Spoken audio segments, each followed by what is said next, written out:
Hello दोस्तों, आप सभी का हमारे यूट्यूब चैनल पर स्वागत है। तो आज से हम आपका स्टार्ट करने वाले ईवीएस यानी कि पर्यावरण अध्ययन, जो कि आपके मोस्ट इम्पोर्टेंट आपके वन लाइनर क्वेश्चंस रहेंगे। डेली हम आपका टारगेट रहेंगे 15 से 20 प्लस क्वेश्चन आपके कराएंगे, जो कि आपके 3 से 4 मिनट की वीडियो रहेगी। क्विक रिविजन हम आपके कराएंगे। और ये जो आपके ईवीएस के क्वेश्चन आंसर्स रहेंगे, ये आपका यूपी टेट है, सी टेट है, सुपर टेट है, यानी कि जितने भी आपके टेट एग्जाम्स होते हैं, जो भी शिक्षक भर्ती परीक्षाएँ होती हैं, जिसमें आपका ईवीएस या पर्यावरण अध्ययन से संबंधित क्वेश्चन पूछे जाते हैं, उन सभी के लिए काफ़ी इंपॉर्टेंट साबित होगा। और हर वीडियो से आपका अगर देखेंगे तो प्रत्येक क्वेश्चन में आपका इस वीडियो से आपको प्रश्न जरूर ही मिला होगा। तो चलिए हम स्टार्ट करते हैं। आज की सीरीज पर चलेंगे हम सीधे आगे। पहला क्वेश्चन रहेगा कि पर्यावरण अध्ययन जीव विज्ञान की किस शाखा के अंतर्गत आता है। तो ये जो पर्यावरण अध्ययन है ये आपका जीव विज्ञान की किस शाखा के अंतर्गत आता है। तो पारिस्थितिकी यानी कि इकोलॉजी के अंतर्गत आता है। पारिस्थितिकी संबंधित है तो जीव और पर्यावरण के संबंधों से संबंधित है।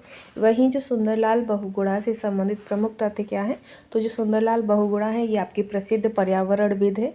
साथ ही चिपको आंदोलन के प्रमुख प्रणेता हैं। और टेहरी बांध विरोध भी आपके सुंदरलाल बहुगुणा से संबंधित है। और वृक्ष मित्र के रूप में भी विश्व प्रसिद्ध आपके सुंदरलाल बहुगुणा है। ठीक है, आगे बढ़ेंगे कि चिपको वुमन के नाम से किसको जाना जाता है। तो चिपको वुमन के नाम से आपकी गौरा देवी को जानते हैं। वहीं चिपको आंदोलन कब और कहाँ शुरू हुआ था। तो चिपको आंदोलन 26 मार्च 1974 में उत्तर प्रदेश के रेड़ी गांव चमोली जिले में, जो कि वर्तमान में उत्तराखंड में स्थित है, वहाँ आपका चिपको आंदोलन शुरू हुआ था। चिपको आंदोलन का मुख्य उद्देश्य क्या था। तो वनों में पेड़ों की कटाई को रोकने से संबंधित था। वहीं है कि चेचक, रेबीज, पोलियो, ये जो रोग हैं ये किसके द्वारा फैलते हैं। तो ये आपके विषाणु या वायरस से फैलते हैं। वहीं है कि सामान्य सर्दी एवं विभिन्न प्रकार के बुखार जैसे कि फ्लू के द्वारा होता है। वो कैसे। तो ये आपका विषाणु वायरस से होता है। वहीं है कि पौधे नाइट्रोजन का प्रयोग किस रूप में करते हैं। तो जो पौधे होते हैं वो नाइट्रोजन का प्रयोग नाइट्रेट में करते हैं। वहीं है कि प्रकाश संश्लेषण में प्रकाश अभिक्रिया होती है तो ग्रेनम होती है। कैसी होती है। ग्रेनम होती है। वहीं है कि इबाबोला चिकन पॉक्स किसके द्वारा होता है। तो इबाबोला और चिकन पॉक्स आपके विषाणु के द्वारा होता है। और आयरन का मुख्य स्रोत क्या है। तो आपका सेम, मटर, सोयाबीन, पालक, ये सभी आपके आयरन के मुख्य स्रोत होते हैं। वहीं आता है कि मानव शरीर में आयरन सहायक होता है तो हीमोग्लोबिन के निर्माण में और मांसपेशियों में ऑक्सीजन को इकट्ठा करने के लिए शरीर में आयरन की आवश्यकता होती है। वहीं है कि रेडियोधर्मी प्रदूषण किस और नाम से भी जाना जाता है। तो ये आपका नाभिकीय प्रदूषण के नाम से भी जानते हैं। बालक की शिक्षा की प्रथम पाठशाला बच्चे का परिवार होता है। रेडियोधर्मी पदार्थ से कौन सी गैस विकिरण उत्सर्जित नहीं होती है। तो जो एक्स किरणें और रेडियो तरंगें होती हैं ये उत्सर्जित नहीं होती हैं। वहीं है कि रेडियोधर्मी पदार्थों से उत्सर्जित होती है तो क्या, अल्फा, बीटा, गामा, इस तरीके की विकिरण आपकी उत्सर्जित होती है। वहीं है कि पर्यावरण संरक्षण अधिनियम कब लागू हुआ था। तो इन्वायरमेंट प्रोटेक्शन एक्ट जो है ये आपका 1986 में लागू हुआ था। सामाजिक जीवन के आधार है। तो सामाजिक जीवन का आधार क्या है। तो आपका सहिष्णुता, अनुशासन, सहयोग, पारस्परिक स्नेह की भावना, ये सभी सामाजिक जीवन के प्रमुख आधार होते हैं। वहीं है कि मनुष्य एक सामाजिक प्राणी है, ये कथन किसका है। तो ये आपके यूनानी दार्शनिक अरस्तु का कथन है। यदि किसी मनुष्य को समाज से दूर रखा जाए उस पर क्या प्रभाव पड़ेगा। तो उस पर क्या प्रभाव पड़ेगा। तो मनुष्य की यानी किसी भी व्यक्ति की सामाजिक, मानसिक और बौद्धिक प्रगति नहीं होगी। वहीं है कि अंतर्राष्ट्रीय विश्व पर्यावरण दिवस कब मनाते हैं। तो 5 जून को। विश्व पर्यटन दिवस तो यह आपका 27 सितंबर को मनाया जाता है।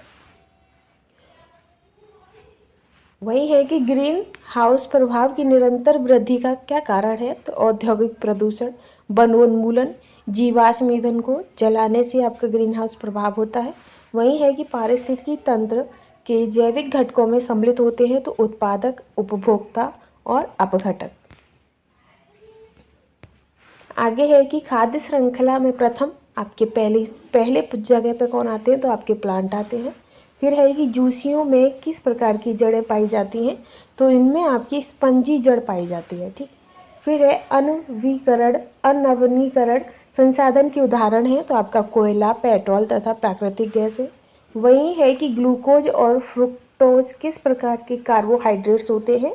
तो ये आपके मोनोसेकेराइड टाइप के कार्बोहाइड्रेट होते हैं। फिर है कि सेल्यूलोज, स्टार्च, ग्लाइकोजन, काइटिन, ये किस चीज़ के उदाहरण है? तो ये आपके पॉलीसेकेराइड के उदाहरण होते हैं। वही है कि सुक्रोज, माल्टोज, लैक्टोज प्रकार के कार्बोहाइड्रेट के उदाहरण है, तो ये आपके एलिगोसेकेराइड के उदाहरण है। ठीक है। फिर है कि वसा का जल अपघटन किस एंजाइम के द्वारा छोटी आंत में होता है? तो ये आपका लाइपेज एंजाइम के द्वारा छोटी आंत में होता है। फिर है कि मादा क्यूलेक्स के द्वारा कौन सा रोग संचारित होता है? तो फाइलेरिया। वायु द्वारा फैलने वाले संक्रामक रोग तो आपके तपेदिक, खसरा, काली खांसी, चेचक, डिप्थीरिया, ये सभी वायु के द्वारा फैलने वाले संक्रामक रोग हैं। भूमंडलीय ऊष्मीकरण, ग्लोबल वार्मिंग का प्रभाव किस पर होता है? तो जलवायु, तापमान की वृद्धि पर, ध्रुवीय बर्फ पर, इन सभी पर आपका ग्लोबल वार्मिंग का असर पड़ता है। ओजोन परत सुरक्षा करती है तो परावैंगनिक किरणों से। ओजोन परत में छिद्र के लिए उत्तरदायी है तो क्लोरोफ्लोरोकार्बन। भूमंडलीय ताप वृद्धि को क्या कहते हैं? तो ग्लोबल वार्मिंग। ग्रीन हाउस प्रभाव से संबंधित क्या है? तो तापीय प्रदूषण से। आगे है कि ग्रीन हाउस गैस कौन कौन सी का होती हैं? तो आपकी कार्बन डाइऑक्साइड, मीथेन, क्लोरोफ्लोरोकार्बन,